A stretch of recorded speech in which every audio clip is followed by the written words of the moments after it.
Well, that was fun. 2 years of my life put on hold, losing several jobs, remaining unemployable and being absolutely smeared by mainstream serpent media and tens of thousands in costs to the taxpayer. All to find me 800 fucking pounds. Talk about a fucking anticlimax. I'm just going to cover some of the main events that happened yesterday. I turned up to the court and was immediately swarmed by all the press. James Matthews from Sky News shoved a microphone in my face and asked me, why is gassing Jews funny?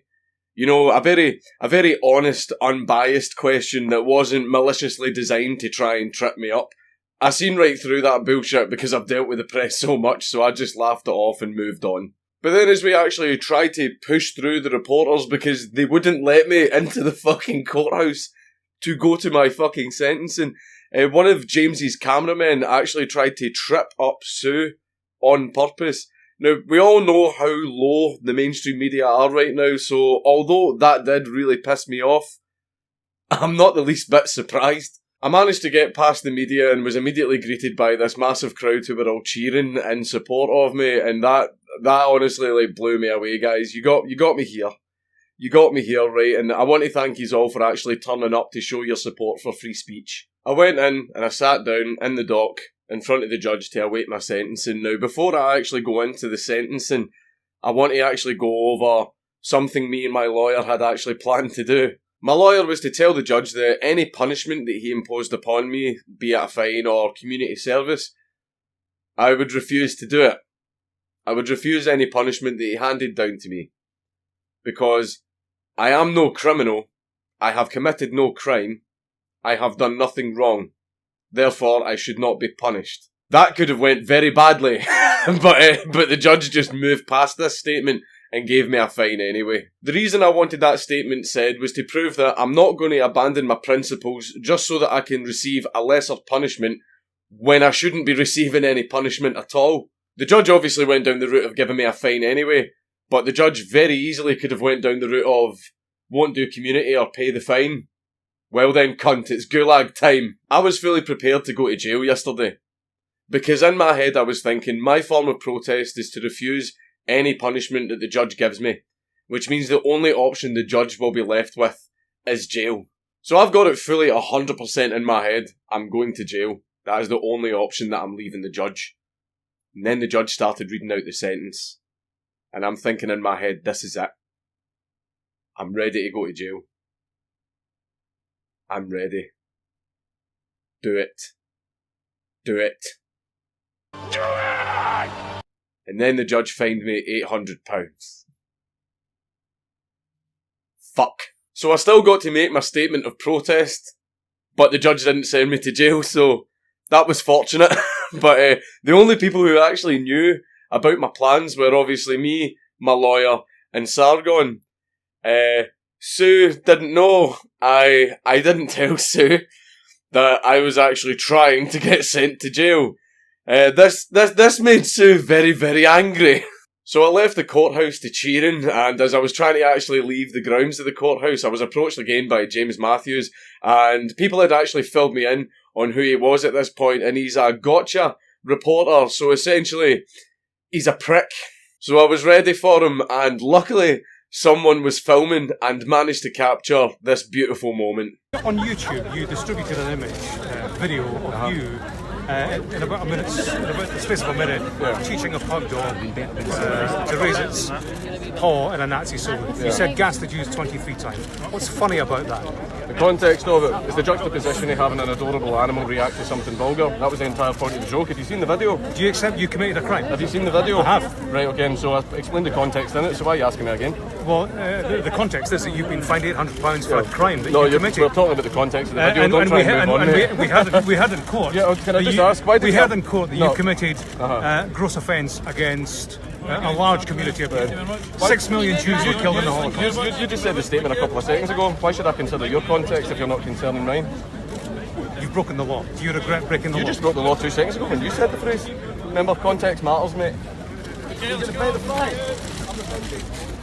Oofed. Go on. Air that video, Sky News. I fucking dare you. I went to Weatherspoons, had a few interviews, had a few drinks, and I may or may not have ended up in a little bit of an altercation with a guy who was trying to sell stolen makeup products that looked a hell of a lot like the same ones from my sister's salon. There is footage, I'll probably put it in a different video. But overall, I had fun, and then I went home. So what happens now? I owe the courts £800. I'm not fucking paying it. Instead, I'm going to appeal this, which means I'm going to need to start a GoFundMe to fund the appeal. And once the link for that is active, I'll attach it to this video and it'll be getting shared around. Now, I will say the amount required for the GoFundMe, and it is a high amount, but there is a very good reason for this, which I'll explain. The GoFundMe will be for £100,000. The reason it is so high is we need to make absolutely sure that we get this conviction overturned so that we can remove the standard that it sets, where a person's words and actions can have their intent and context completely ignored. They can be handcuffed, led to jail, have their arse dragged through the Scottish justice system for 2 years and have their life completely ruined, and have their name completely destroyed by the mainstream media, and then at the end of it have a criminal record. And that can now happen to anyone over something as simple as a joke. I can't allow what me and my family went through to happen to anyone else.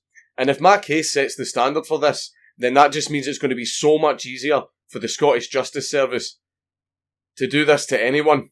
So the 100k funds are going towards legal giants, the big boys, the big guns, because I want to make sure that we are more than well equipped to get this overturned and remove the standard that this case sets.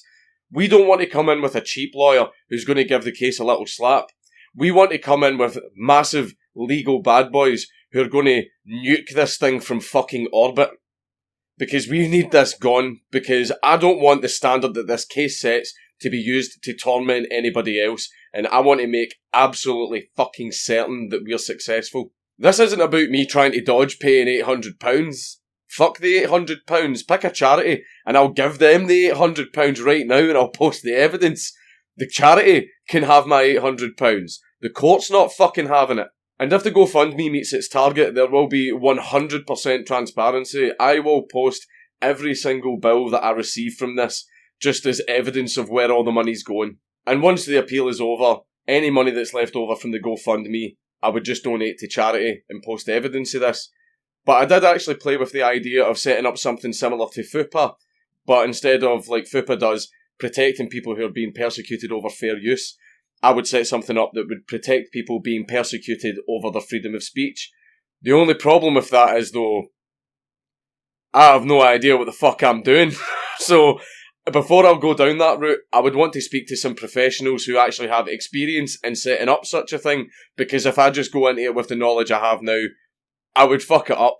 So, I want to actually make doubly sure that this is something that can be done, and it can be done right, because I don't want to go into it blind, end up losing the money when the money could have went to charity or actually went to protect people being persecuted for their freedom of speech if it was done properly. So I want a lot more guidance first. I want to speak to some professionals before I decide to go down that route, but I'm strongly considering that idea. So in the appeal, I promise 100% transparency with all the funds. And it's not about the £800 for me. I will give £800 to charity. It's not about the £800. I've been through a hell of a lot, and I don't want what happened to me to happen to anyone else. This trial has shown just how at risk freedom of speech is in the UK, and it's especially terrifying that the context and intent of your actions can be completely disregarded, and the court gets to decide what your context and intent was. Something that was extraordinarily popular during Stalin's show trials. I can't allow what happened to me to happen to anyone else. Just as a few closing notes, a lot of people are sending hate to actual police officers and are blaming them for stuff like this. Don't blame the police officers. They don't make the laws, they just uphold them. I've been in contact with a few retired police officers and also a lot of currently active serving police officers. And trust me, by the way, there are people that are in the police that are pretty fucking woke. And they are just as unhappy with the current state of the police force as the rest of us. They know exactly what is going on. They're just too scared to voice it, because they'll lose their jobs. Police officers have to make arrests whether they agree with the law or not. They can't turn around to their superiors and say, No, I'm not arresting them for that because I don't agree with the law. Because they'll just lose their jobs. It is a really, really shit state of affairs for them to be in, but it's not their fault, so don't blame the police for this. A lot of people are asking me if the outcome of the trial has increased my hatred for Jews. Yeah, I never hated Jews in the first place. And I don't now. And I also don't blame them for what happened to me. So you can go fuck yourself. The funny thing is, there was actually Jews at Airdrie Sheriff Court who had turned up to show support for me. Some of them had come from as far as fucking London. But the press won't tell you that. You won't see that part in the papers. Because when Josh actually told some of the reporters he was Jewish, they pretty much ran away from him. I don't really have a joke to end the video on, so what I'm going to leave you with is a nice video of our boy, James Matthews, the guy who just really wanted me to answer his questions. Well, it turns out he doesn't like it if you ask him questions. Excuse me, where are you reporting from? Excuse me. I just want to know where he's from. What news? What news are you from? Sky News. Sky News. Are you interviewing me? No, yeah, I am. So, have you seen the video? Yeah. Have you seen the video? Oh, what's the matter? What's the matter? Come on. I've seen the video. So you've seen the video. So do you think he was inciting legislation? Sorry, who are you from? I'm from the British public who want to ask questions. So because you obviously give your portrayal of the media. So what do you think? We're reporting the news. Do you think we're reporting the news? Can I ask you a question as a personal person? Were you in court? Do you think? Were you in court? Yeah. We've been in for the last court. 3 times. No, I'm asking. Were you in court today? Do you think he was inciting religious hatred? Do you think it was a joke? I'm reporting what's said in court. Do you think it was a joke? I'm reporting a No, court I'm not case. being horrible. I'm just asking you. Yeah, I don't have a view. I don't have a view on whether it was a joke or not. You don't have a view. No journalist in the UK has a view because you're not allowed a view. I don't have a view. You're not allowed a view? You don't have a view. It seemed like you had one outside the court when you tried to make him feel... I was asking him questions. Yes, so I'm asking you questions. So simply, record. Yeah, record it. Did you watch the video? Did you? I've seen the video. You've seen the video. So do you think it was a joke? I don't take a view on it. You don't take a view? I've watched the video as part of my research. Yeah, and do you think it was a joke? Because the way you portraying it all, and 3 million people. Why does it matter what I think? Because I want to know because when you. I'm here to report a court case. I'm just wondering what sort of like. What sort of I integrity. will report what was I'm said just wondering what sort of integrity. I'm reporting a court case. I'm just wondering what sort of integrity. Can I finish? That's as much integrity as I need. I'm wondering what sort of integrity you have to watch something, know it was a joke, but then come and try and grill someone outside court and give them a bit of hard time as though it's something it's not. As though it's something it's not. Is that a hard time? Is this a hard time? Yeah. This isn't a hard time. No, so because This is Tommy Robinson, former leader of the EDL, asking me questions. Yes, it is. Outside Airdrie Sheriff Court. That's exactly what it is. Yeah. But you won't Is answer that a hard time? And this is a weird time. And this is a journalist from Sky News who helps to push lies about people who won't answer one single question. What do you think? That's your view. Do you think it was a joke? That's your Do you think it was a joke? Do you think it was a joke? You know it was a joke. The sad thing is, you know it was a joke. You're a journalist, you know it was a joke, but you push an agenda which you don't even agree with yourself. Was it a joke? Do you think it was a joke? Why can't you answer that question? Is this a tough grilling by the EDL? Why can't? No, it's not the EDL. I left the EDL 5 years ago. But anyway, do you think it was a joke? Is this a tough grilling by the former leader of the EDL? Well, is that some sort of dig? Yeah, the former leader of the EDL who had to try and make... I'm asking you a question. Okay, yes. The same way as you're asking me a question. Yes, I'll answer it simply in a yes. Do you think it was a joke? Do you think the video was a joke? I was covering a court case. Why don't you just answer the question? I was covering a court case. Why can't you for answer the Sky question? News. Why can't you answer the question? I'm a neutral journalist. Why can't it you happens answer the in question? court, I report it. Okay, I'm asking. Why did you bring up 6 verbatim. million Jews when you spoke to him? Why did you try and make him feel bad about the 6 million Jews? Who are you? She's another member of the public who's asked you a I question. just saw how you treated him. Sorry, it was very, very rude. Was it rude? Yes. Is that a Very. crime? Very rude. So simple. So what? Is rudeness a crime? So do you think No, it was a of course joke? not. Do you think it was a joke? Tommy, Do you think it was a joke? I'm going to say nothing more to you. Oh no, you're not. But your silence has answered for all the British public to know. Well, they can make up their mind. They have made up their mind, mate.